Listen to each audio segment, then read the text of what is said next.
ವಸಂತದ ಹೊಸತು ಹಾಡಿನ ತೋರಣ, ಹೊಸ ಯುಗಾದಿಗೆ ಹೊಸ ವಸಂತದ ಹೊಸತು ಹಾಡಿನ ತೋರಣ. ಪ್ರೀತಿಯ ಕೇಳುಗರಿಗೆಲ್ಲ ನಮಸ್ಕಾರ. ನೀವು ಕೇಳ್ತಾ ಇದ್ದೀರಾ ಜನಧ್ವನಿ ರೇಡಿಯೋ. ಇದು 90.8 ಕಂಪನಾಂಕದಲ್ಲಿ ಸರಗೂರಿನಿಂದ ಪ್ರಸಾರವಾಗುತ್ತಿರುವ ಮೈಸೂರಿನ ಮೊಟ್ಟ ಮೊದಲ ಸಮುದಾಯ ರೇಡಿಯೋ. ನಾನು ನಿಮ್ಮ ರೇಡಿಯೋ ಗೆಳೆಯ ಶ್ರೀಕಾಂತ್ ಸರಗೂರು. ಕೇಳುಗರೆ, ತಮ್ಮೆಲ್ಲರಿಗೂ ಹೊಸ ವರ್ಷ ಚಂದ್ರಮಾನ ಯುಗಾದಿ ಹಬ್ಬದ ಶುಭಾಶಯಗಳನ್ನು ತಿಳಿಸುತ್ತಾ ಇಂದಿನ ಚಂದ್ರಮಾನ ಯುಗಾದಿ ಹಬ್ಬದ ವಿಶೇಷ ಕಾರ್ಯಕ್ರಮಕ್ಕೆ ಆತ್ಮೀಯವಾದ ಸ್ವಾಗತವನ್ನು ಕೋರುತ್ತಿದ್ದೇನೆ. ಯುಗಾದಿ ಕಳೆದರೂ ಯುಗಾದಿ ಮರಳಿ ಬರುತ್ತಿದೆ. ಹೊಸ ವರುಷಕ್ಕೆ ಹೊಸ ಹರುಷಕ್ಕೆ ಹೊಸತು ತರುತ್ತಿದೆ. ಈ ಯುಗಾದಿ ಸಾರವನ್ನು ತಿಳಿಸುವ ಹಾಡನ್ನು ನೀವೆಲ್ಲರೂ ಕೇಳಿರುತ್ತೀರಾ. ಈ ಯುಗಾದಿ ಅಥವಾ ಉಗಾದಿ ಚೈತ್ರ ಮಾಸದ ಮೊದಲ ದಿನವಾಗಿದೆ. ಭಾರತದ ಅನೇಕ ಕಡೆಗಳಲ್ಲಿ ಈ ದಿನ ಹೊಸ ವರ್ಷದ ಮೊದಲ ದಿನವಾಗಿದೆ. ಈ ಯುಗಾದಿಯ ದಿನ ಸುಖದ ಸಂಕೇತವಾದ ಬೆಲ್ಲವನ್ನು ಹಾಗೂ ಕಷ್ಟದ ಸಂಕೇತವಾದ ಬೇವನ್ನು ಸಮನಾಗಿ ಸ್ವೀಕರಿಸುವಂತಹ ವಿಶೇಷತೆಯನ್ನು ಹೊಂದಿದೆ. ಹೌದು, ಇಂದಿನ ಚಂದ್ರಮಾನ ಯುಗಾದಿ ಹಬ್ಬದ ವಿಶೇಷ ಕಾರ್ಯಕ್ರಮದಲ್ಲಿ ಈ ಚಂದ್ರಮಾನ ಯುಗಾದಿ ಹಬ್ಬದ ಹಿನ್ನೆಲೆಯಾಗಿರ್ಬೋದು, ಅದರ ಆಚರಣೆಯ ವಿಧಾನ, ವಿಶೇಷತೆ ಹಾಗೂ ಇದನ್ನು ಆಚರಿಸುವ ನಿಟ್ಟಿನಲ್ಲಿ ಪ್ರಾಕೃತಿಕವಾಗಿ ಏನೆಲ್ಲ ಮಹತ್ವವನ್ನು ಒಳಗೊಂಡಿದೆ ಅನ್ನೋದು ಕುರಿತು ಸಾಕಷ್ಟು ವಿಚಾರಗಳನ್ನು ಹಾಗೂ ಮಾಹಿತಿಯನ್ನು ನೀಡಲು ಈ ದಿನದ ವಿಶೇಷ ಕಾರ್ಯಕ್ರಮದಲ್ಲಿ ನಮ್ಮ ಜೊತೆ ಇದ್ದಾರೆ ಶ್ರೀಯುತ ಗಿರೀಶ್ ಮೂರ್ತಿರವರು, ಸಾಮಾಜಿಕ ಕಾರ್ಯಕರ್ತರು ಹಾಗೂ ಸಮನ್ವಯ ಶಿಕ್ಷಣ ಸಂಪನ್ಮೂಲ ಶಿಕ್ಷಕರು, ಕ್ಷೇತ್ರ ಸಂಪನ್ಮೂಲ ಕೇಂದ್ರ ಯಶರಿಕೋಟೆ ತಾಲೂಕು. ಬನ್ನಿ ಅವರ ಕಾರ್ಯಕ್ರಮಕ್ಕೆ ಸ್ವಾಗತಿಸಿ ಈ ಎಲ್ಲ ವಿಚಾರಗಳ ಕುರಿತು ಮತ್ತಷ್ಟು ಮಾಹಿತಿಯನ್ನು ತಿಳಿದು ಬರೋಣ. ಸರ್, ತಮಗೆ ಕಾರ್ಯಕ್ರಮಕ್ಕೆ ಆತ್ಮೀಯದ ಸ್ವಾಗತವನ್ನು ಕೋರ್ತಾ ಇದ್ದೀನಿ ಸರ್. ಧನ್ಯವಾದಗಳು ಸರ್. ಮೊದಲಿಗೆ ತಮಗೆ ಹೊಸ ವರ್ಷ ಹಾಗೂ ಯುಗಾದಿ ಹಬ್ಬದ ಶುಭಾಶಯಗಳನ್ನು ತಿಳಿಸೋದಕ್ಕೆ ಇಷ್ಟಪಡ್ತೀನಿ ಸರ್. ಧನ್ಯವಾದ ತಿಳಿಸ್ತಾ ತಮಗೂ ಕೂಡ ಕೇಳಿಗೂ ಕೂಡ ಹೊಸ ವರ್ಷದ ಹಾರ್ದಿಕ ಶುಭಾಶಯಗಳನ್ನ ಹೇಳಲಿಕ್ಕೆ ಇಚ್ಛೆ ಪಡ್ತೇವೆ. ಸರ್, ಮೊದಲನೇದಾಗಿ ನಮ್ಮ ಭಾರತದ ಸನಾತನ ಸಂಸ್ಕೃತಿ ಹಾಗೂ ಸಂಪ್ರದಾಯದ ಪ್ರಕಾರ ಯುಗಾದಿ ಅನ್ನೋದು ನಮ್ಮ ಹಿಂದೂಗಳಿಗೆ ಹೊಸ ವರ್ಷದ ಆರಂಭ ಹಾಗೂ ಪ್ರಕೃತಿಗೂ ಕೂಡ ಇದೊಂಥರ ಹೊಸತನವನ್ನು ತುಂಬುವಂಥ ಕಾಲ ಸರ್. ಖಂಡಿತ. ಆ ನಿಟ್ಟಿನಲ್ಲಿ ಈ ವರ್ಷ ಈ ಯುಗಾದಿ ಹಬ್ಬ ಅನ್ನೋಂಥದ್ದು ಏನೆಲ್ಲ ವಿಶೇಷತೆಯನ್ನು ಒಳಗೊಂಡಿದೆ ಸರ್?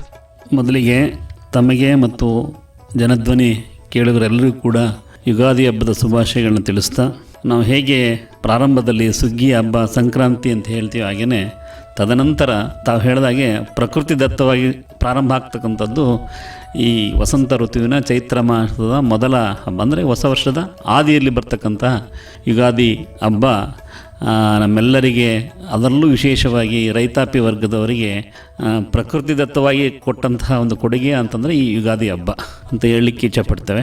ತಾವು ಮೊದಲು ಹೇಳಿದಾಗೆ ದ.ರಾ ಬೇಂದ್ರೆಯವರ ಒಂದು ಕವನ, ಯುಗಾದಿ ಕಳೆದರೂ ಹೊಸ ಹರುಷಕ್ಕೆ ಹೊಸ ಹರುಷವ ಹೊಸತು ತರುತ್ತಿದೆ ಅನ್ನುವ ಮಾತಿನಂತೆ ಯುಗಾದಿ ನಮ್ಮಲ್ಲಿ ಏನೋ ಒಂದು ನವಚೈತನ್ಯವನ್ನು ಉಂಟು ಮಾಡ್ತಕ್ಕಂಥದ್ದು. ಪ್ರಕೃತಿದತ್ತವಾಗಿ ಎಲ್ಲ ಮರ ಗಿಡಗಳೆಲ್ಲವೂ ಕೂಡ ತಮ್ಮ ಹಳೆತನವನ್ನು ಕಳ್ಕೊಂಡು ಹೊಸ ಚಿಗುರಿನಲ್ಲಿ ಶೋಭಾಯಮಾನ ಕಾಣ್ತಿರ್ತಕ್ಕಂಥ ಸಂದರ್ಭದಲ್ಲಿ ಏನೋ ಒಂದು ನವ ಉಲ್ಲಾಸ ಪ್ರಕೃತಿದತ್ತ ನಮಗೆ ಕೊಡ್ತಕ್ಕಂಥದ್ದು. ಮತ್ತು ನಮ್ಮ ಆಯುಷ್ಯಕ್ಕೆ ಹೊಸ ವರ್ಷ ಒಂದು ಸೇರ್ಪಡೆ ಆಗುತ್ತೆ. ಇಡೀ ವರ್ಷವನ್ನು ಹೇಗಿರಬೇಕು ಅಂತಕ್ಕಂಥದ್ದನ್ನ ಯುಗಾದಿನಲ್ಲಿ ಆಚರಣೆ ಮಾಡೋ ಮುಖಾಂತರ ಇಡೀ ವರ್ಷವನ್ನು ನಾವು ಸಂಭ್ರಮಿಸ್ತಕ್ಕಂಥ ಒಂದು ಹಬ್ಬ ಯುಗಾದಿ ಆಗಿದೆ. ಸರ್, ಹಾಗಿದ್ರೆ ಈ ಯುಗಾದಿ ಹಬ್ಬಕ್ಕೆ ಏನಾದರೂ ಪೌರಾಣಿಕ ಹಿನ್ನೆಲೆ ಇರೋದನ್ನು ನಾವು ಕಾಣ್ಬೋದಾ? ಖಂಡಿತ. ಏನು ಕಾಲಪುರುಷ ಪ್ರಜಾಪತಿ ಅಂತ ಏನು ಹೇಳ್ತೇವೆ, ಆ ಪ್ರಜಾಪತಿ ಆದಂಥ ಅರಸ ಚೈತ್ರ ಮಾಸದ ಶುಕ್ಲ ಪಕ್ಷದ ಮೊದಲನೇ ದಿನ ಸೂರ್ಯೋದಯದ ಸಮಯದಲ್ಲಿ ಜಗತ್ತನ್ನು ಸೃಷ್ಟಿ ಮಾಡಿದನು. ಪುರಾಣದಲ್ಲಿ ಈ ಮಾತು ಬರುತ್ತೆ.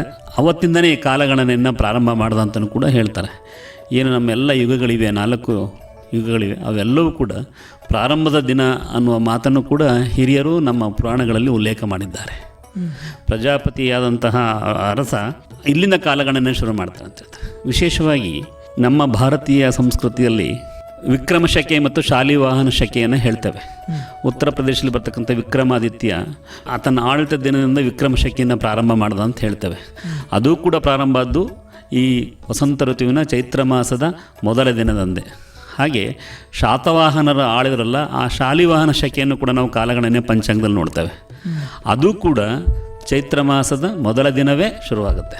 ಏನು ಕ್ರಿಸ್ತ ಶಕೆ ಅಂತ ಈಗ ಏನು ಹೇಳ್ತೀವಿ 2000, ನಮ್ಮ ಶಾಲಿವಾಹನ ಶಕೆ ಮತ್ತು ವಿಕ್ರಮ ಶಕೆಗಳು ಭಾರತೀಯ ಸತ್ಸಂಪ್ರದಾಯದಲ್ಲಿ ಪಂಚಾಂಗದಲ್ಲಿ ವಿಶೇಷವಾದ ಸ್ಥಾನಮಾನವನ್ನು ಪಡ್ಕೊಂಡಿವೆ. ಆ ಎಲ್ಲ ಶಕೆಗಳು ಪ್ರಾರಂಭ ಆಗ್ತಕ್ಕಂಥದ್ದು ಯುಗಾದಿ ಹಬ್ಬದಿಂದಾನೆ. ನಾವು ದಿನಗಣನ ಕಾಲಮಾನವನ್ನು ಅಳಿತಕ್ಕಂಥದ್ದಿದೆ. ಕ್ರಿಸ್ತ ಶಕದಲ್ಲಿ ಜನವರಿ 1 ಅಂತ ಹೇಳಿದ್ರು ಕೂಡ ಕ್ಯಾಲೆಂಡರ್ನಲ್ಲಿ, ಆದರೆ ಯುಗಾದಿ ಹಬ್ಬದ ಮೊದಲ ದಿನ ಇದೆಯಲ್ಲ, ಇಲ್ಲಿಂದ ನಮ್ಮ ಹೊಸ ವರ್ಷ ಪ್ರಾರಂಭ ಆಗುತ್ತೆ.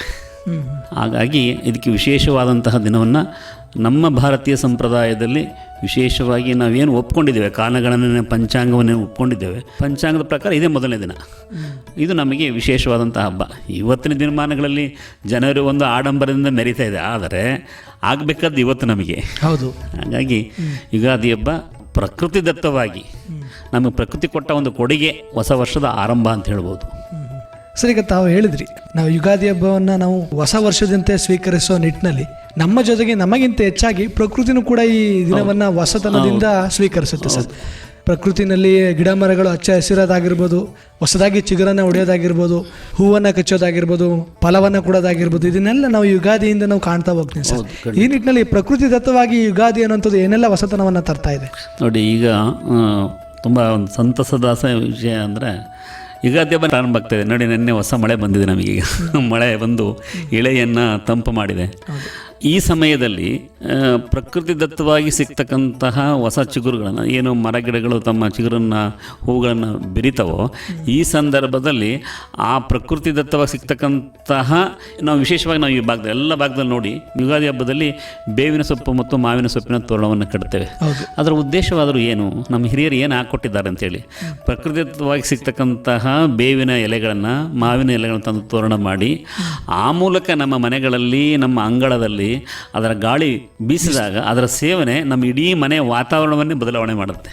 ನೀವು ಯಾವ ಕೃತಕವಾದಂತಹ ವಿಶೇಷವಾದಂಥ ಸುಗಂಧ ದ್ರವ್ಯಕ್ಕಿಂತೂ ಕೂಡ ಮನೆಯ ಅಂಗಳದಲ್ಲಿ, ಮನೆಯ ಭಾಗದಲ್ಲಿ ಬೇವಿನ ಸೊಪ್ಪು ಮತ್ತು ಮಾವಿನ ತೋರಣ ಕಟ್ಟಿದಾಗ ಅದು ಬರ್ತಕ್ಕಂಥ ಇದು ವಾತಾವರಣವೇ ಬೇರೆ. ಇದು ನಮಗೆ ಕೊಡ್ತಕ್ಕಂಥ ಪ್ರಕೃತಿ ಕೊಡ್ತಕ್ಕಂಥ ಕೊಡುಗೆ. ಪ್ರಕೃತಿಯಲ್ಲಿ ಏನು ಸಿಗುತ್ತೋ ಅದನ್ನು ಸ್ವೀಕರಿಸಿ ನಮ್ಮ ಮನೆಯ ಅಂಗಳವನ್ನು ತುಂಬಿಕೊಳ್ತೀವಲ್ಲ, ಅದು ಯುಗಾದಿ ಹಬ್ಬದ ವಿಶೇಷ ಅಂತಕ್ಕಂಥದ್ದನ್ನು ಕೂಡ ಹೇಳಲಿಕ್ಕೆ ಇಚ್ಛಪಡ್ತೇವೆ. ಸರಿ, ಈಗ ತಾವು ಕಾರ್ಯಕ್ರಮದ ಆರಂಭದಲ್ಲಿ ಹೇಳಿದ್ರಿ ಈ ಹಬ್ಬವನ್ನು ರೈತಾಪಿ ವರ್ಗ ಅನ್ನೋದು ಬಹಳ ಸಂಭ್ರಮ ಸಡಗರದಿಂದ ಆಚರಣೆ ಮಾಡೋದಾಗಿರ್ಬೋದು, ಒಂದಷ್ಟು ಪ್ರಕೃತಿ ದತ್ತವಾಗಿ ಏನೆಲ್ಲ ಸಿಗುತ್ತೆ ಅದನ್ನು ಬಳಸ್ಕೊಂಡು ಈ ಹಬ್ಬವನ್ನು ಆಚರಣೆ ಮಾಡ್ತಾರೆ. ಇತಿಹಾಸದಿಂದ ನಾವು ನೋಡ್ತಾ ಬರ್ತು ಅಂದ್ರೆ ಸರ್, ಪ್ರಸ್ತುತವಾಗಿ ನೋಡ್ತಾ ಬರ್ತು ಅಂದರೆ ಈ ರೈತಾಪಿ ವರ್ಗ ಅನ್ನೋಂಥದ್ದು ಈ ಹಬ್ಬವನ್ನು ಯಾವ ರೀತಿ ಸಂಭ್ರಮದಿಂದ ಆಚರಿಸ್ಕೊಂಡು ಬರ್ತಾ ಇದೆ ಸರ್? ನಾವು ಒಂದೊಂದು ಭಾಗದಲ್ಲಿ ಒಂದೊಂದನ್ನು ನಾವು ಗಮನಿಸ್ತಾ ಬರ್ತೇವೆ. ವಿಶೇಷವಾಗಿ ರಾಮ ಪೂಜೆ, ದುರ್ಗಾ ಪೂಜೆ ಪ್ರಾರಂಭವೂ ಕೂಡ ಈ ದಿನವೂ ಕೂಡ ಅಂತ ಹೇಳ್ತಾರೆ. ಹಾಗೆ ಶಾಸ್ತ್ರದ ದೃಷ್ಟಿಯಿಂದ, ಜನರ ನಂಬಿಕೆ ಮತ್ತು ವಾಡಿಕೆಗಳ ದೃಷ್ಟಿಯಿಂದ ಇವತ್ತು ಅತ್ಯಂತ ಪ್ರಮುಖವಾದಂತಹ ವರ್ಷದ ದಿನ ಆಗಿದೆ. ನಾವು ಈ ಭಾಗದಲ್ಲಿ ನಾವೆಲ್ಲೂ ಕೂಡ ಬಾಲ್ಯದಿಂದನೂ ಕೂಡ ನೋಡಿದ್ದೇವೆ. ಸುಮ್ಮನೆ ಹೀಗೆ ಈ ಎಲ್ಲವೂ ಕೂಡ ಹೊರ ಸಂಚಾರ ಮಾಡೋಂಥ ಸಂದರ್ಭದಲ್ಲಿ ವಿಶೇಷವಾಗಿ ಈ ದಿನ ರೈತಾಪಿ ವರ್ಗದವರು ಏನು ಸಂಕ್ರಾಂತಿನಲ್ಲಿ ಸಂಭ್ರಮಿಸಿ ಸುಗ್ಗಿ ಮುಗೀತೋ, ಇವತ್ತು ತಮ್ಮ ಹೊಸ ಬಟ್ಟೆಗಳನ್ನು ವಿಶೇಷವಾಗಿ ಯುಗಾದಿ ಹಬ್ಬದಲ್ಲಿ ಹೊಸ ಬಟ್ಟೆಗಳನ್ನು ತೊಡುವುದರ ಜೊತೆಗೆ ಹಿರಿಯರ ಒಂದು ಪೂಜೆಯನ್ನು ಇವತ್ತು ಪ್ರತಿಯೊಬ್ಬರ ಮನೇಲಿ ಪ್ರಾರಂಭ ಮಾಡ್ತಾರೆ. ಇದು ವಾಡಿಕೆ. ಇದು ಹಿರಿಯರನ್ನು ನೆನಪಿಸ್ಕೊಳ್ತಕ್ಕಂಥದ್ದು, ಅವರ ಹೆಸರಿನಲ್ಲಿ ಗಂಗಾ ಮಾತೆಯನ್ನು ಪ್ರತಿಷ್ಠಾಪಿಸಿ ಕಳಸ ಪೂಜೆ ಮಾಡ್ತಕ್ಕಂಥದ್ದು, ಅವರ ಸಮಾಧಿಗಳಿಗೆ ತೆರಳಿ ಅವರನ್ನು ಪೂಜೆ ಮಾಡ್ತಕ್ಕಂಥದ್ದು. ಅದರ ಜೊತೆಗೆ ವಿಶೇಷವಾಗಿ ರೈತರಿಗೆ ಜೀವನಾಡಿಯಾದಂತಹ ನದಿಯನ್ನು, ಆಕೆಯನ್ನು ಗಂಗಾ ಮಾತೆ ಅಂತೇಳಿ ಪೂಜೆ ಮಾಡ್ತಕ್ಕಂಥದ್ದನ್ನ ನೀವು ಈ ದಿನ ವಿಶೇಷವಾಗಿ ನೋಡಿ. ನದಿಯ ಎಲ್ಲೆಲ್ಲಿ ಭಾಗಗಳಿವೆ ಆ ಎಲ್ಲ ನದಿ ದಡದಲ್ಲಿ ನಮ್ಮ ರೈತಾಪಿ ವಿಶೇಷವಾಗಿ ನಾವು ಕೂಡ ಬಾಲ್ಯದಿಂದಲೂ ಕೂಡ ಅದನ್ನು ಮಾಡ್ತಾ ಬಂದಿದ್ದೇವೆ. ಹೊಳೆಗೆ ಹೋಗೋದು, ಅಲ್ಲಿಯೇ ಸ್ನಾನ ಮಾಡಿ, ಅಲ್ಲಿ ಹಳೆ ಬಟ್ಟೆಗಳನ್ನು ಕೂಡ ಶುಭ್ರಗೊಳಿಸ್ಕೊಂಡು ಅವತ್ತು ಅಲ್ಲೇ ಹೊಸ ಬಟ್ಟೆಯನ್ನು ತೊಟ್ಟು ಅಲ್ಲಿಯೇ ನಮ್ಮ ಎಲ್ಲ ಪೂಜೆ ಪುನಸ್ಕಾರಗಳನ್ನು ಪ್ರಾರಂಭಿಸಿ, ತದನಂತರ ಗಂಗಾ ಮಾತೆಯನ್ನು ಅಲ್ಲಿ ಪೂಜೆ ಮಾಡಿ ಒಂದು ಪಾತ್ರೆಯಲ್ಲಿ ಅದನ್ನು ಶೇಖರಣೆ ಮಾಡಿಕೊಂಡು ಮನೆಗೆ ಬಂದು ಹೊಸ ನೀರು ಅಂತೇಳಿ ತರ್ತಕ್ಕಂಥದ್ದು ವಾಡಿಕೆ. ಈಗಲೂ ಕೂಡ ಆ ಪದ್ಧತಿ ರೂಢಿಗತವಾಗಿ ಬಂದಿದೆ. ಈಗಲೂ ಕೂಡ ನಾವೆಲ್ಲ ಕಾಣ್ಬೋದು ಅದನ್ನ. ವಿಶೇಷವಾಗಿ ನೀವು ಎಲ್ಲ ಪ್ರಸಿದ್ಧ ಪುಣ್ಯಕ್ಷೇತ್ರಗಳಲ್ಲೂ ಕೂಡ ಸ್ನಾನ ಮಾಡ್ತಾರಲ್ಲ, ಇವತ್ತು ತಮ್ಮ ಊರಲ್ಲೇ ಹರಿದು ಹೋಗ್ತಕ್ಕಂತಹ ನದಿಯ ದಡಕ್ಕೆ ಹೋಗಿ ಸ್ನಾನ ಮಾಡಿ ಮನೆಗೆ ಹೊಸ ನೀರು ತಕ್ಕಂಥದ್ದು ವಾಡಿಕೆ. ನಾವು ಯಾವುದೇ ಕಾರ್ಯಕ್ರಮಗಳಲ್ಲಿ ದೇವ್ರ ತರೋದು ಅಂತ ಹೇಳ್ತಾರೆ. ಏನು ದೇವ್ರ ತರೋದು ಅಂದರೆ ಹೊಸ ನೀರನ್ನು ಅಲ್ಲಿ ಪೂಜೆ ಮಾಡಿ ಜೀವ ದ್ರವ್ಯವಾದಂತಹ ನೀರಿಗೆ ಕೊಡ್ತಕ್ಕಂಥ ಮಹತ್ವ ನಮ್ಮ ಭಾರತೀಯ ಸಂಪ್ರದಾಯ. ಅದನ್ನೇ ದೇವರು ಅಂತ ಅಂದರೆ ನೀರಿಗೆ ಎಷ್ಟು ಮಹತ್ವವನ್ನು ಕೊಟ್ಟಿದ್ದೇವೆ ಅಂತೇಳಿ. ಆ ಕಾರಣಕ್ಕಾಗಿ ಇವತ್ತು ಯುಗಾದಿ ಹಬ್ಬದ ದಿನ ಹೊಸ ನೀರನ್ನು ತಂದು ಮನೆಗೆ ಪ್ರೋಕ್ಷಣೆ ಮಾಡಿ ನಮ್ಮ ಎಲ್ಲವೂ ಕೂಡ ಇಡೀ ವರ್ಷದಲ್ಲಿ ಪ್ರಾರಂಭ ಆಗ್ತಕ್ಕಂಥದ್ದು. ನಮ್ಮ ಆಲೋಚನೆ, ನಮ್ಮ ಸಂಕಲ್ಪ ಎಲ್ಲವೂ ಕೂಡ ಒಳ್ಳೇದಾಗಲಿ ಅನ್ನುವ ಮನಸ್ಸು ಮಾಡ್ತಕ್ಕಂಥದ್ದು ಈ ದಿನ ಹಬ್ಬ. ಈ ಹಬ್ಬದಲ್ಲೇ ಮಾಡ್ತಕ್ಕಂಥದ್ದು. ವಿಶೇಷವಾಗಿ ರೈತರು ಅವತ್ತು ಹೊನ್ನಾರು ಅಂತ ಕಟ್ತಾರೆ. ಮನೆಯಲ್ಲಿರ್ತಕ್ಕಂಥ ಏನು ನಮ್ಮ ಸಗಣಿ ಗೊಬ್ಬರ ಇದೆ ಅದನ್ನು ಎತ್ತುಗಳನ್ನ ಪೂಜೆ ಮಾಡಿಕೊಂಡು ಒಂದು ಮಕ್ಕರಿಗೆ ಹಾಕ್ಕೊಂಡು ಅದನ್ನು ಪೂಜೆ ಮಾಡಿ ತಗೊಂಡೋಗಿ ಒಂದು ಬಂದು ಅವತ್ತು ಗೊಬ್ಬರವನ್ನು ಹಾಕ್ತಕ್ಕಂಥದ್ದು ಕೂಡ ನಮ್ಮ ರೈತಾಪಿ ವರ್ಗದಲ್ಲಿ ಇದೆ. ಯಾಕಂದರೆ ಆದಿ ಶುರು ಮಾಡಬೇಕಲ್ಲ, ತನ್ನ ಜೀವನವನ್ನು ಇಡೀ ವರ್ಷ ಶುರು ಮಾಡಬೇಕಲ್ಲ, ಪ್ರಾರಂಭ ಮಾಡ್ತಕ್ಕಂಥದ್ದೇ ಈ ದಿನ. ಇದು ರೈತಾಪಿ ವರ್ಗದಲ್ಲಿ ವಿಶೇಷವಾದಂತಹ ದಿನ ಅಂತೇಳಿ ನಾವು ಪರಿಗಣಿಸ್ತೇವೆ. ಸರ್, ಹಾಗೆಯೇ ಮನೆಗಳಲ್ಲೂ ಕೂಡ ಈ ಹಬ್ಬವನ್ನು ಭಾಳ ಸಂಭ್ರಮ ಸಡಗರದಿಂದ ಆಚರಿಸ್ಕೊಂಡು ಬರಲಾಗ್ತಾಯಿದೆ ಸರ್. ಹೌದು. ಆ ನಿಟ್ಟಿನಲ್ಲಿ ನಾವು ಗಮನಿಸ್ತು ಅಂದರೆ ಮನೆಗಳಲ್ಲಿ ಪ್ರಮುಖವಾಗಿ ಯಾವ್ಯಾವ ರೀತಿಯಾದಂಥ ಚಟುವಟಿಕೆಗಳನ್ನು ಹಮ್ಮಿಕೊಳ್ಳೋ ಮುಖಾಂತರ, ಯಾವ್ಯಾವ ರೀತಿಯ ಪೂಜಾ ಕೈಂಕರ್ಯಗಳನ್ನು ಮಾಡೋ ಮುಖಾಂತರ ನಾವು ಈ ಹಬ್ಬವನ್ನು ಪ್ರಮುಖವಾಗಿ ಆಚರಿಸಬೇಕಾಗಿದೆ? ನಾನು ಮೊದಲು ಹೇಳಿದಾಗೆ ಪ್ರಕೃತಿಯಲ್ಲೇ ಸಿಗ್ತಕ್ಕಂತಹ ನಮ್ಮ ವಿಶೇಷವಾದಂತಹ ಈ ನಮ್ಮ ಮರಗಿಡಗಳ ಚಿಗುರುಗಳಿದೆಯಲ್ಲ ನೋಡಿ, ಪ್ರಾರಂಭ ಆಗೋದು ನಾಳೆ ಯುಗಾದಿ ಹಬ್ಬ ಅಂದರೂ ಕೂಡ ಹಿಂದಿನ ದಿನವೇ ಸಾಂಕೇತಿಕವಾಗಿ ಬೇವಿನ ಸೊಪ್ಪನ್ನು ಮನೆಯ ಅಂಗಳಕ್ಕೆ ಸಿಗ್ತಕ್ಕಂಥ ಒಂದು ವಾಡಿಕೆ. ಮಾರನೇ ದಿನ ಅಂದರೆ ಮೊದಲನೇ ದಿನ, ಚೈತ್ರವಾಸ ಮೊದಲನೇ ದಿನ, ಅಮಾವಾಸ್ಯದ ಮೊದಲನೇ ದಿನವೇ ಮತ್ತೆ ಪುನಃ ಅಂಗಳದ ತುಂಬ ಮತ್ತೆ ಬೇವಿನ ಸೊಪ್ಪು ಜೊತೆಗೆ ಮಾವಿನ ಸೊಪ್ಪನ್ನು ಎಲ್ಲೆಲ್ಲಿ ಸಿಗುತ್ತೆ ಇವತ್ತು ಎಲ್ಲ ಹುಡ್ಕೊಂಡು ಹೋಗ್ತಾರೆ.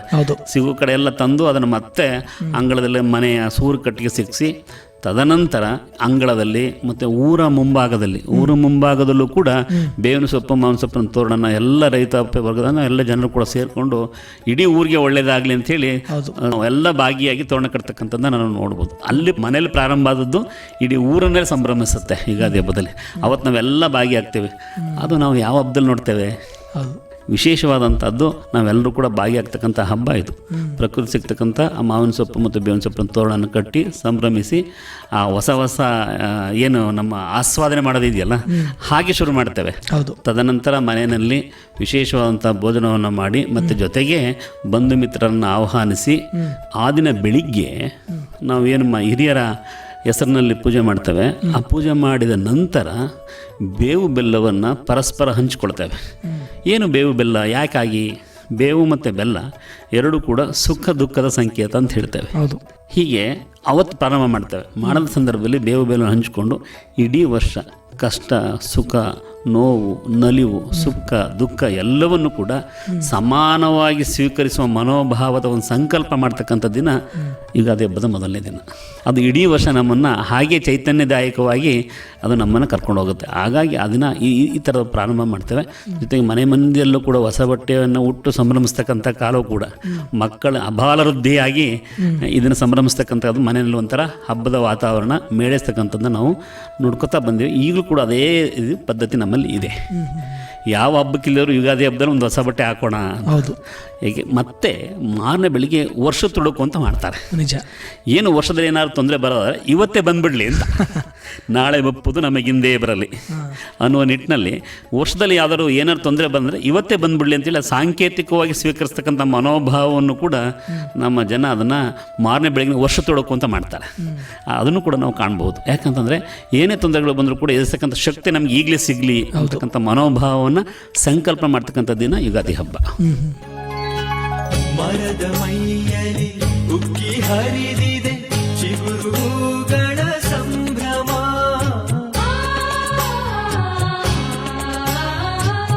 ಮರದ ಮೈಯಲಿ ಉಕ್ಕಿ ಹರಿದಿದೆ ಚಿಗುರುಗಳ ಸಂಭ್ರಮ. ಎಲ್ಲ ಬವಣೆಯ ಕಳೆವ ತೆರದಲ್ಲಿ ಎಲ್ಲ ಬವಣೆಯ ಕಳೆವ ತೆರದಲ್ಲಿ ಹಕ್ಕಿ ಹಾಡಿನ ಸರಿಗಮ.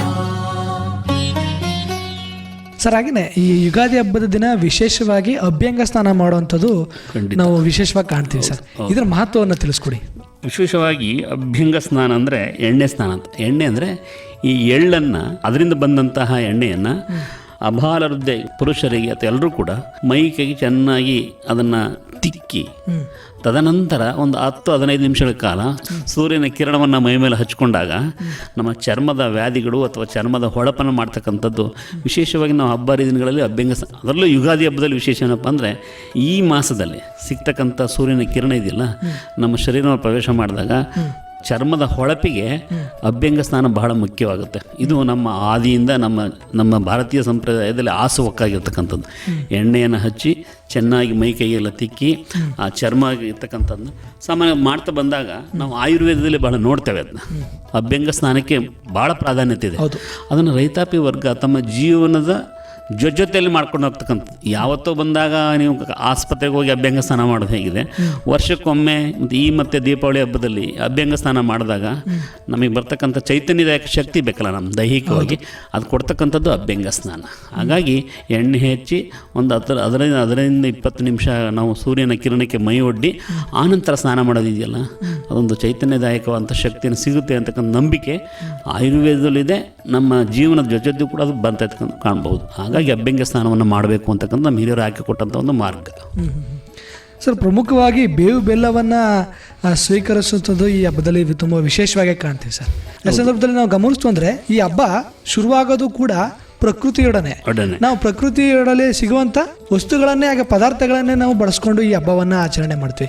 ಉದಾಹರಣೆಗೆ ಬೇವು ಬೆಲ್ಲ ತಿನ್ನೋದಾಗಿರ್ಬೋದು, ಮತ್ತೆ ಅದೇ ತನ ಸಿಗ್ಲೋಡಿದಿರಂತ ಮಾವನ್ನ ಬಳಸಿ ನಾವು ಖಾದ್ಯಗಳನ್ನ ಮಾಡಿ ಸ್ವೀಕರಿಸುವಂಥದ್ದು. ಒಟ್ಟಾರೆಯಾಗಿ ಪ್ರಕೃತಿ ಹಾಗೂ ಮಾನವನ ಅವಿನಾವ ಬಾಂಧವ್ಯ ಮತ್ತು ಅವರ ಸಂಬಂಧವನ್ನ, ಅದರ ವಿಶೇಷತೆಯನ್ನ ಈ ಹಬ್ಬ ಸಾರ್ತಾ ಇದೆ. ಹೌದು, ಅದನ್ನೇ ಪ್ರತಿಗೃಹಂ ನಿಂಬಪತ್ರ ದರ್ಶನಂ ವತ್ಸರಾದಿ ಫಲಶ್ರವಣಂ ಅಭ್ಯಂಗ್ಯಶ್ಯ ಶುದ್ಧಮಾಸ ಪ್ರತಿಪಾದಕ ಕಾರ್ಯ ಅಂತೇಳಿ ಪುರಾಣದಲ್ಲಿ ಇದ್ರ ಬಗ್ಗೆ ಹೇಳ್ತಾರೆ.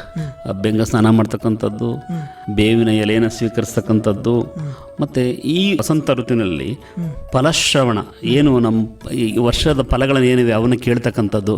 ಈಗ ಸಾಮಾನ್ಯವಾಗಿ ಪಂಚಾಂಗದಲ್ಲಿ ಪಂಚಾಂಗ ಪಠಣ ಅಂತ ಮಾಡ್ತಾರೆ.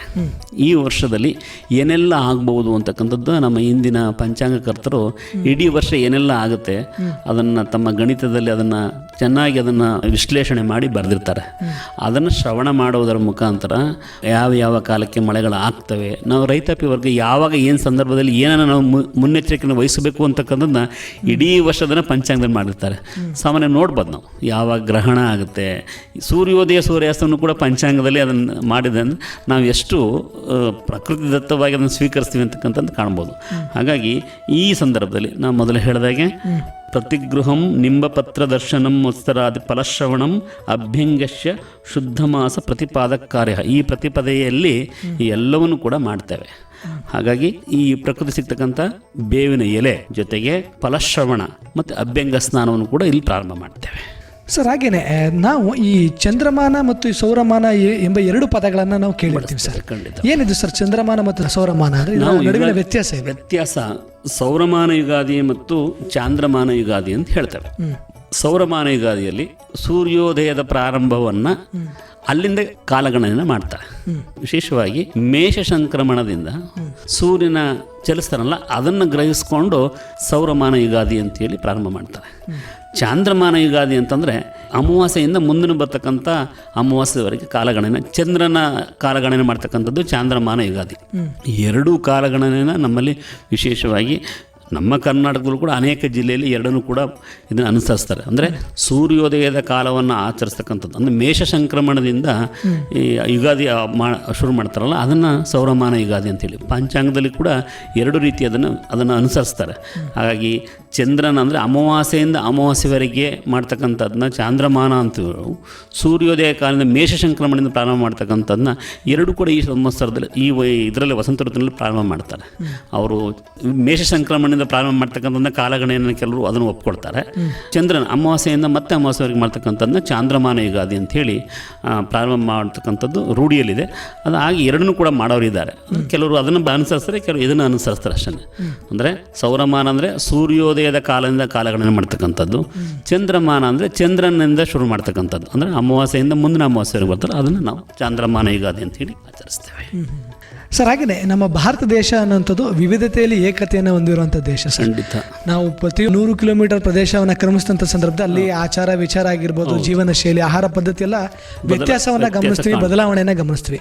ಆ ನಿಟ್ಟಿನಲ್ಲಿ ಗಮನಿಸುವಂತೆ ಇಡೀ ಭಾರತಾದ್ಯಂತ ಈ ಯುಗಾದಿ ಹಬ್ಬವನ್ನು ಆಚರಣೆ ಮಾಡೋ ನಿಟ್ಟಿನಲ್ಲಿ ಏನಾದರೂ ವ್ಯತ್ಯಾಸಗಳು ಅಥವಾ ಬದಲಾವಣೆಗಳನ್ನು ಕಾಣ್ಬೋದು ಸರ್? ಬಹುಶಃ ಯುಗಾದಿ ಹಬ್ಬದಲ್ಲಿ ಅಷ್ಟೊಂದು ದೊಡ್ಡ ಪ್ರಮಾಣದಲ್ಲಿ ವ್ಯತ್ಯಾಸ ಕಾಣೋದಿಲ್ಲ. ಈಗ ಉತ್ತರ ಪ್ರದೇಶಕ್ಕೆ ಹೋದರೆ ರಾಮ ಪೂಜೆ ಮತ್ತು ದುರ್ಗಾ ಪೂಜೆನ ಪ್ರಾರಂಭ ದಿನ ಅಂತೇಳಿ ಮಾಡ್ತಾರೆ. ಅವರು ಕೆಲವು ಕಡೆ ಉದಾಹರಣೆ ನಮ್ಮಲ್ಲೇ ದಕ್ಷಿಣ ಕನ್ನಡ ಮತ್ತು ಈ ಕಡೆ ಹೋದರೆ ನೀವು ಮೊದಲು ಹೇಳಿದಾಗೆ ಸೌರಮಾನ ಯುಗಾದಿಯನ್ನು ಬಳಸ್ತಾರೆ. ಇನ್ನುಳಿದಂತೆ ಎಲ್ಲ ಕಡೆ ಕೂಡ ಚಾಂದ್ರಮಾನ ಯುಗಾದಿಯನ್ನೇ ಬಳಸ್ತಾರೆ. ವಿಶೇಷವಾಗಿ ಎಲ್ಲ ಕಡೆ ನೀವು ಎಲ್ಲೇ ನೋಡಿದ್ರು ಚಾಂದ್ರಮಾನ ಯುಗಾದಿ ಬಂದಂಥ ಸಂದರ್ಭದಲ್ಲಿ ಈ ಹಬ್ಬದಲ್ಲಿ ಒಂದು ಅಭ್ಯಂಗ ಸ್ನಾನ, ಒಂದು ಗೃಹಾಲಂಕಾರ, ಸಂಕಲ್ಪ ಮಾಡ್ತಕ್ಕಂಥದ್ದು, ದೇವತಾ ಪೂಜೆಯನ್ನು ಮಾಡ್ತಕ್ಕಂಥದ್ದು, ಹೋಮ ಹವನವನ್ನು ಶುರು ಮಾಡ್ತಕ್ಕಂಥದ್ದು, ಪಂಚಾಂಗ ಶ್ರವಣ ಮಾಡ್ತಕ್ಕಂಥದ್ದು ಮತ್ತು ದಾನಗಳನ್ನು ಕೊಡ್ತಕ್ಕಂಥದ್ದು, ವಿಶೇಷ ನೈವೇದ್ಯವನ್ನು ಮಾಡ್ತಕ್ಕಂಥದ್ದನ್ನ ಎಲ್ಲ ಕಡೆ ಇದನ್ನು ಸಾಮಾನ್ಯವಾಗಿ ಯುಗಾದಿ ಹಬ್ಬ ಎಲ್ಲೂ ಕೂಡ ಅಷ್ಟೊಂದು ದೊಡ್ಡ ಪ್ರಮಾಣದಲ್ಲಿ ವ್ಯತ್ಯಾಸನ ನಾವು ಕಾಣಲಿಕ್ಕೆ ಆಗೋದಿಲ್ಲ. ಉದಾಹರಣೆಗೆ ದಸರಾದಲ್ಲಿ ಬೇರೆ ದುರ್ಗಾ ಅಷ್ಟಮಿಯನ್ನು ಮಾಡ್ತಾರೆ, ಆದರೆ ಯುಗಾದಿ ಹಬ್ಬದಲ್ಲಿ ಎಲ್ರಿಗೂ ಇದು ಒಂದೇ. ಕೆಲವರು ಸೌರಮಾನ ಬಳಸ್ತಾರೆ, ಕೆಲವರು ಚಾಂದ್ರಮಾನ ಬಳಸ್ತಾರೆ. ಯುಗಾದಿ ಹಬ್ಬವನ್ನು ಕೂಡ ಎಲ್ಲರೂ ಕೂಡ ಸಾಮಾನ್ಯ ವಿಶೇಷವಾಗಿ ಅಂಥ ಬದಲಾವಣೆ ವ್ಯತ್ಯಾಸ ಇಲ್ಲ ಇರ್ತಕ್ಕಂಥದ್ದನ್ನ ನಾವು ಈ ದಿನಗಳಲ್ಲಿ ಕಾಣಬಹುದು. ಸರ್, ಹಾಗೇನೆ ನಾವು ಭಾರತೀಯರು ಲಕ್ಷಾಂತರ ವರ್ಷಗಳಿಂದ ಪ್ರಕೃತಿಯೊಂದಿಗೆ ಜೀವಿಸ್ತಾ ಬಂದಂಥವ್ರು. ನಾವು ಆಚರಣೆ ಮಾಡುವಂಥ ಸಂಸ್ಕೃತಿ ಸಂಪ್ರದಾಯ ಕಾರ್ಯಗಳಾಗಿರ್ಬೋದು, ಒಂದು ಧಾರ್ಮಿಕ ಆಚರಣೆಗಳಾಗಿರ್ಬೋದು, ಅದ್ರ ತನ್ನದೇ ಆದಂಥ ಒಂದು ವೈದಿಕ ಮಹತ್ವ ಹಾಗೂ ವೈಚಾರಿಕ ಮಹತ್ವವನ್ನು ಹೊಂದಿರುತ್ತೆ ಸರ್. ಆ ನಿಟ್ಟಿನಲ್ಲಿ ನಾವು ಗಮನಿಸ್ಕೊಂಡ್ರೆ ಈ ಯುಗಾದಿ ಹಬ್ಬ ಆಗಿರ್ಬೋದು, ಇದರ ಆಚರಣೆ ಆಗಿರ್ಬೋದು, ತನ್ನಲ್ಲಿ ಏನೆಲ್ಲ ವೈಚಾರಿಕ ಮಹತ್ವವನ್ನು ಒಳಗೊಂಡಿದೆ ಸರ್? ಸರ್ವಋತು ಪರಿವರ್ತಸ್ತು ಕಾಲ ಸಂವತ್ಸರ ಸ್ಮೃತಃ ಸಂವತ್ಸರಾರಂಭ ಅಂತೇಳಿ ಒಂದು ಶ್ಲೋಕ ಬರುತ್ತೆ. ಸರ್ವ ಋತು ಪರಿವರ್ತಸ್ತು, ಈ ವಸಂತ ಋತುವಿನಲ್ಲಿ ಎಲ್ಲ ಋತುಗಳಿಗೆ ಮೊದಲ ಆದಿ ಅಂದರೆ ಈ ವಸಂತ ಮಾಸ, ಎಲ್ಲವೂ ಕೂಡ ಬದಲಾವಣೆ ಆಗ್ತದೆ. ಈ ಸಂದರ್ಭದಲ್ಲಿ ಈ ಬದಲಾವಣೆಯನ್ನು ಹಪ್ಪಿಕೊಳ್ತಕ್ಕಂಥ ಮನೋಭಾವನೆ ಇಲ್ಲಿ ಶುರು ಮಾಡ್ತೀವಿ. ಮಾಡೋದ್ರ ಜೊತೆಗೆ ಒಂದು ಒಳ್ಳೆಯ ಆಲೋಚನೆ, ಒಂದು ಒಳ್ಳೆಯ ಕೆಲಸ, ಜೊತೆಗೆ ಆ ಮಾಡೋದ್ರ ಮುಖಾಂತರ ಮನಸ್ಸಿನ ಮೇಲೆ ಪ್ರಭಾವವನ್ನು ಬೀರಿ ಧರ್ಮ ಕರ್ಮ ಫಲಗಳನ್ನು ಹೊಂದತಕ್ಕಂಥ ಸ್ಫೂರ್ತಿ ಈ ಹಬ್ಬದಲ್ಲಿ ನಮಗೆ ಉಂಟಾಗ್ತಕ್ಕಂಥದ್ದನ್ನು ನಾವು ಕಾಣಬಹುದು. ವಿಶೇಷವಾಗಿ ಧನವ್ಯಯ, ದ್ರವ್ಯವ್ಯಯ, ಅಲಂಕಾರ, ಆಡಂಬರದ ಆಚರಣೆ ನಡೆದರೆ ಬೇರೆ ಇದರಲ್ಲಿ, ನಮ್ಮ ಯುಗಾದಿ ಹಬ್ಬದಲ್ಲಿ ನಾವು ಮೊದಲು ಹೇಳಿದಾಗೆ ಅಭ್ಯಂಗ ಸ್ನಾನ, ಮನೆಗೆ ಅಲಂಕಾರ ಮಾಡ್ತಕ್ಕಂಥದ್ದು, ಹೊಸ ನೀರು ತರ್ತಕ್ಕಂಥದ್ದು, ಗಂಗಾ ಪೂಜೆ ಮಾಡ್ತಕ್ಕಂಥದ್ದು, ಮಾವು ಬೇವು ತೋರಣ ಮಾಡ್ತಕ್ಕಂಥದ್ದು ಎಲ್ಲವನ್ನು ಕೂಡ ಈ ನಮ್ಮ ಬೇರೆಯ ಹೊಸ ವರ್ಷದ ಆಚರಣೆಗೂ ನಮ್ಮ ಆಚರಣೆಗೂ ಹೀಗೆ ಒಂದು ತಳಕು ಹಾಕಿದಾಗ ಏನೆಲ್ಲ ನಾವು ಮಾಡ್ತಾ ಇದ್ದೇವೆ ಅದು ನಾವು ನೋಡ್ಬೋದು. ಬಹಳ ಸಂತೋಷ ಸರ್. ಸಾಕಷ್ಟು ವಿಚಾರಗಳನ್ನು ಈ ಹೊಸ ವರ್ಷ ಯುಗಾದಿ ಹಬ್ಬದ ಕುರಿತು ಮಾಹಿತಿಯನ್ನು ಹಂಚ್ಕೊಳ್ತಾ ಬಂದ್ರಿ. ಈಗ ಕಾರ್ಯಕ್ರಮದ ಕೊನೆಯ ಹಂತಕ್ಕೆ ಬರ್ತಾ ಇದ್ದೀವಿ. ಕೊನೆಯದಾಗಿ ತಮ್ಮ ಮಾತುಗಳನ್ನು ಕೇಳ್ತಾನಂತ ನಮ್ಮ ಜನಧ್ವನಿ ಕೇಳುಗರಿಗಾಗಿರ್ಬೋದು, ಒಟ್ಟಾರೆಯಾಗಿ ತಾಲೂಕಿನ ಜನತೆಗೆ ಈ ಯುಗಾದಿ ಹಬ್ಬದ ಸಂದರ್ಭದಲ್ಲಿ ಏನೆಲ್ಲ ಸಂದೇಶವನ್ನು ಕೊಡೋದಕ್ಕೆ ಇಷ್ಟಪಡ್ತೀರಾ? ನಾನು ಪ್ರತಿಯೊಬ್ಬರಲ್ಲೂ ಕೂಡ ಮನವಿ ಮಾಡ್ಕೊಳ್ಳೋದಷ್ಟೇ, ಯುಗಾದಿ ಹಬ್ಬದಲ್ಲಿ ಬೇವು ಬೆಲ್ಲವನ್ನು ಸ್ವೀಕರಿಸಿ ಹೇಗೆ ಕಹಿ ಸಿಹಿಯನ್ನು ಸಮನಾಗಿ ಸ್ವೀಕರಿಸ್ತಾವೋ ಅದ್ರ ಜೊತೆಗೆ ಕಹಿಯಲ್ಲಿ ಒಂದು ಇದು ಬರುತ್ತೆ, ಅದನ್ನು ಸರಿಯಾಗಿ ಅದನ್ನ ಜೊತೆ ತಗೋಬೇಕಲ್ಲ, ಹಾಗಾಗಿ ಬೆಲ್ಲವನ್ನು ಸೇವಿಸ್ತೇವೆ. ಹಾಗೆ ಈ ಸಾಸಿವೆಯಷ್ಟು ಸುಖಕ್ಕೆ 1000ದಷ್ಟು ದುಃಖ ನೋಡ ಅಂತ ಹೇಳ್ತಾರೆ ಹಿಂದವರು. ಏನೆಲ್ಲ ವರ್ಷದಲ್ಲಿ ಬರ್ತವೆ ಆ ಒಳ್ಳೆಯದನ್ನು ಸ್ವೀಕರಿಸೋ ತೊಂದರೆಗಳನ್ನು ಕೂಡ ಅಥವಾ ಏನೇ ಬರ್ತಕ್ಕಂಥ ಸಮಸ್ಯೆಗಳು ಎದುರಿಸೋ ಮುಖಾಂತರ ಸಮಾನವಾಗಿ ಸ್ವೀಕರಿಸ್ತಕ್ಕಂಥ ಸಮಾನ ಮನಸ್ಸು ನಮ್ಮಲ್ಲೆಲ್ಲೂ ಬರಬೇಕು. ಆವಾಗ ಮಾತ್ರ ಜೀವನ ಒಂದು ಸರಿದೂಗ್ಲಿ ಹೋಗಲಿಕ್ಕೆ ಒಂದು ನಮ್ಮ ಯುಗಾದಿ ಹಬ್ಬ ನಮಗೆ ಮುನ್ನುಡಿಯನ್ನು ಬರೀಲಿ. ಎಲ್ಲರೂ ಕೂಡ ಈ ಯುಗಾದಿಯ ಈ ಸಂವತ್ಸರ ಒಳ್ಳೆಯದನ್ನು ಉಂಟು ಮಾಡಲಿ ಅಂತಕ್ಕಂಥದ್ದೇ ನಮ್ಮ ಹಾರೈಕೆ. ಹಾಗೇನೆ ಸರ್, ಪ್ರತಿಯೊಂದು ಹಬ್ಬಕ್ಕೂ ನಮ್ಮ ಜೀವನ ಶೈಲಿಗೂ ಪ್ರಕೃತಿಗೂ ಅವಿನಾವ ಸಂಬಂಧ ಇದೆ, ಅದನ್ನೇ ಯುಗಾದಿ ಹಬ್ಬ ತಿಳಿಸ್ತಾ ಇದೆ. ಆ ನಿಟ್ಟಿನಲ್ಲಿ ಪ್ರಕೃತಿಯನ್ನು ಉಳಿಸಿ ಬೆಳೆಸೋ ನಿಟ್ಟಿನಲ್ಲಿ, ಪ್ರಕೃತಿ ಮಲಿನವಾಗೋದನ್ನು ತಡೆಗಟ್ಟೋ ನಿಟ್ಟಿನಲ್ಲಿ ಮಾನವರಾದ ನಮ್ಮ ಕರ್ತವ್ಯಗಳು ಏನಿರುತ್ತೆ ಅನ್ನೋದು ಕುರಿತು ಸಮುದಾಯಕ್ಕೆ ಏನು ಕಿವಿ ಮಾತು ಹೇಳೋಕ್ಕೆ ಇಷ್ಟಪಡ್ತೀರಾ? ಪ್ರಸ್ತುತ ದಿನಮಾನದಲ್ಲಿ ಮನುಷ್ಯ ಪ್ರಕೃತಿ ಬಿಟ್ಟು ಮನುಷ್ಯನಿಲ್ಲ, ಮನುಷ್ಯ ಬಿಟ್ಟು ಪ್ರಕೃತಿ ಇಲ್ಲ. ನಾವು ಪ್ರಕೃತಿ ಹೇಗೆ ಕೊಡುತ್ತೋ ಅದನ್ನು ಸ್ವೀಕರಿಸ್ತಾ ಜೊತೆಗೆ ಈಗ ನಾನು ಮೊದಲು ಹೇಳಿದಾಗೆ ಈ ವರ್ಷದ ಆದಿಯಲ್ಲಿ ಎಲ್ಲವೂ ಕೂಡ ನಾವು ನದಿಯನ್ನು ನಾವು ಅದನ್ನು ಒಂದು ದೇವತೆಯ ರೂಪದಲ್ಲಿ ಇದು ಮಾಡ್ತೇವೆ. ನಾನು ಎಲ್ಲರಲ್ಲೂ ಮನವಿ ಮಾಡೋದಿಷ್ಟೇ, ನದಿಗೆ ಸ್ನಾನ ಮಾಡಿ ನಿಮ್ಮ ಕೊಳಕನ್ನು ತೆಗೆದುಕೊಳ್ತೀವಿ, ಜೊತೆಗೆ ಆದರೆ ನದಿಯನ್ನು ಮಲಿನ ಮಾಡ್ತಕ್ಕಂಥ ನಿಮ್ಮ ಬಟ್ಟೆಗಳನ್ನ ಬಿಡ್ತಕ್ಕಂಥ ದಯವಿಟ್ಟು ಮಾಡಬೇಡಿ. ಯಾವುದೇ ರೀತಿಯಾದಂತಹ ಕೃತಕ ವಸ್ತುಗಳಂಥ ಪ್ಲಾಸ್ಟಿಕ್ ವಗೇರೆಗಳನ್ನು ದಯವಿಟ್ಟು ಅಲ್ಲಿ ಬಿಡಬೇಡಿ. ನಿರ್ದಿಷ್ಟ ಜಾಗದಲ್ಲಿ ಇಟ್ಟು ನೀವು ಅದನ್ನು ವಿಲೇವಾರಿ ಮಾಡಬೇಕು. ಜೊತೆ ಆ ಮೂಲಕ ನಾವು ನದಿಯನ್ನು ಸ್ವಚ್ಛಗೊಳಿಸಬೇಕು, ನದಿಯನ್ನು ಅದು ತನ್ನಷ್ಟಾನೆ ಹೋಗಲಿಕ್ಕೆ ಬಿಡಬೇಕು. ನಾನು ಮನವಿ ಮಾಡೋದು ಇಷ್ಟೇ, ನದಿ ನೀರನ್ನು ನಾವು ದೇವತೆ ಅಂತ ಹೇಳಿ ಮಾಡ್ತೇವೆ, ಗಂಗಾ ಮಾತೆ ಅಂತ ಮಾಡ್ತೇವೆ. ಯಾವುದೇ ಕಾರಣಕ್ಕೂ ನಮ್ಮ ಜೀವದ್ರವ್ಯವಾದಂತಹ ಈ ನದಿ ಮೂಲಗಳನ್ನು, ನೀರಿನ ಮೂಲಗಳನ್ನು ದಯವಿಟ್ಟು ನೀವು ಅದನ್ನು ಮಲಿನಗೊಳಿಸಿದಿರಿ. ಆ ಮೂಲಕ ನಾವು ಪ್ರಕೃತಿ ಸಿಗ್ತಕ್ಕಂಥ ನಮ್ಮ ಮುಂದಿನ ಜನಾಂಗಕ್ಕೆ ಉಳಿಸ್ತಕ್ಕಂಥ ಕೆಲಸವನ್ನು ಮಾಡೋಣ. ಪ್ರಕೃತಿ ನಮ್ಗೆ ಏನು ಕೊಟ್ಟಿದೆ ನಾವು ಬಳಸೋಣ, ಮುಂದಿನ ಜನಾಂಗಕ್ಕೂ ಬಿಟ್ಕೊಡೋಣ. ನಾವು ಬದುಕೋಣ, ಮತ್ತೊಬ್ಬರನ್ನು ಬದುಕಿಸೋಣ ಅಂತಕ್ಕಂಥದ್ದೇ ನಮ್ಮ ಮನವಿ ಪ್ರಸ್ತುತ ದಿನಮಾನಗಳಲ್ಲಿ.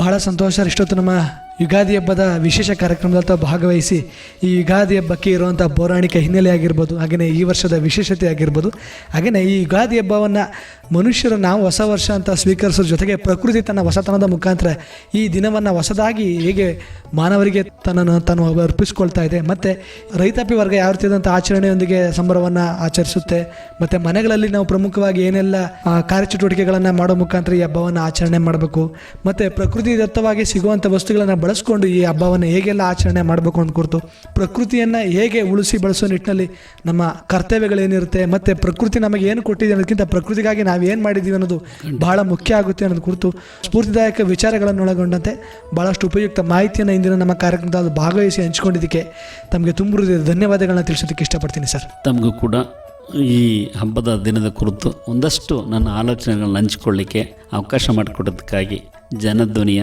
ಎಲ್ಲರಿಗೆ ಮತ್ತು ಸಂಸ್ಥೆಗೆ ಕೃತಜ್ಞತಾಪೂರ್ವಕವಾದಂತಹ ಧನ್ಯವಾದಗಳನ್ನ ಅರ್ಪಿಸ್ತೇನೆ. ಧನ್ಯವಾದಗಳು. ಮತ್ತೊಮ್ಮೆ ಕೂಡ ತಮಗೆ ಹೊಸ ವರ್ಷ ಹಾಗೂ ಯುಗಾದಿ ಹಬ್ಬದ ಶುಭಾಶಯಗಳನ್ನ ತಿಳಿಸುತ್ತಾ ಇಲ್ಲಿಗೆ ಇವತ್ತಿನ ಕಾರ್ಯಕ್ರಮವನ್ನು ಮುಕ್ತಾಯ ಮಾಡ್ತಿದ್ದೀನಿ. ಧನ್ಯವಾದಗಳು. ಪ್ರಿಯ ಕೇಳುಗರೆ, ಇದುವರೆಗೂ ನೀವು ಕೇಳ್ತಾ ಇದ್ರಿ ಯುಗಾದಿ ಹಾಗೂ ಹೊಸ ವರ್ಷದ ವಿಶೇಷ ಕಾರ್ಯಕ್ರಮದಲ್ಲಿ ಈ ಯುಗಾದಿ ಹಬ್ಬದ ಪೌರಾಣಿಕ ಹಿನ್ನೆಲೆ ಆಗಿರ್ಬೋದು, ಆಚರಣೆಯ ವಿಶೇಷತೆ ಹಾಗೂ ಒಟ್ಟಾರೆ ಈ ಚಂದ್ರಮಾನ ಯುಗಾದಿ ಹಬ್ಬದ ವೈಚಾರಿಕ ಮಹತ್ವವನ್ನು ಕುರಿತು ಇದುವರೆಗೆ ನಮ್ಮ ಜೊತೆ ಮಾಹಿತಿಯನ್ನು ಹಂಚಿಕೊಂಡಂಥವರು ಶ್ರೀಯುತ ಗಿರೀಶ್ ಮೂರ್ತಿರವರು, ಸಾಮಾಜಿಕ ಕಾರ್ಯಕರ್ತರು ಹಾಗೂ ಸಮನ್ವಯ ಶಿಕ್ಷಣ ಸಂಪನ್ಮೂಲ ಶಿಕ್ಷಕರು, ಕ್ಷೇತ್ರ ಸಂಪನ್ಮೂಲ ಕೇಂದ್ರ ಯಶರಿಕೋಟೆ ತಾಲೂಕು. ಇದಾಗಿತ್ತು ಇವತ್ತಿನ ನಮ್ಮ ಯುಗಾದಿ ಹಬ್ಬದ ವಿಶೇಷ ಕಾರ್ಯಕ್ರಮ. ಮತ್ತೊಮ್ಮೆ ತಮ್ಮೆಲ್ಲರಿಗೂ ಹೊಸ ವರ್ಷ ಹಾಗೂ ಯುಗಾದಿ ಹಬ್ಬದ ಶುಭಾಶಯಗಳನ್ನು ತಿಳಿಸುತ್ತಾ ಇಲ್ಲಿಗೆ ಇವತ್ತಿನ ವಿಶೇಷ ಕಾರ್ಯಕ್ರಮವನ್ನು ಮುಕ್ತಾಯ ಮಾಡ್ತಾ ಇದ್ದೀನಿ. ಮತ್ತೆ ಮುಂದಿನ ಒಂದು ವಿಶೇಷ ಕಾರ್ಯಕ್ರಮದಲ್ಲಿ ಆ ದಿನದ ವಿಶೇಷತೆಯನ್ನು ಕುರಿತು ತಮ್ಮನ್ನು ಮತ್ತೆ ಭೇಟಿಯಾಗ್ತೀನಿ. ಅಲ್ಲಿಯವರೆಗೂ ಕೇಳ್ತಾ ಇರಿ ಜನಧ್ವನಿ. ಇದು ನಿಮ್ಮ ನೆಚ್ಚಿನ ಹಾಗೂ ಮೈಸೂರಿನ ಮೊಟ್ಟ ಮೊದಲ ಸಮುದಾಯ ರೇಡಿಯೋ ಕೇಂದ್ರ 90.8 ಕಂಪನಾಂಕದಲ್ಲಿ ಸರಗೂರಿನಿಂದ ಪ್ರಸಾರವಾಗುತ್ತಿದೆ. ನಮಸ್ಕಾರ. ಹೊಸ ಯುಗಾದಿಗೆ ಹೊಸ ವಸಂತದ ಹೊಸತು ಹಾಡಿನ ತೋರಣ, ಹೊಸ ಯುಗಾದಿಗೆ ಹೊಸ ವಸಂತದ ಹೊಸತು ಹಾಡಿನ ತೋರಣ, ಕದಡಿ ಹೋಗಿಹ ಪಾಡಕೊಳಲಲಿ ಕರಡಿ ಹೋಗಿಹ ಪಾಡಕೋಣದಲ್ಲಿ ಹರುಷನೆಲೆಗಳ ರಿಂಗಣ. ಹೊಸ ಯುಗಾದಿಗೆ ಹೊಸ ವಸಂತದ ಹೊಸತು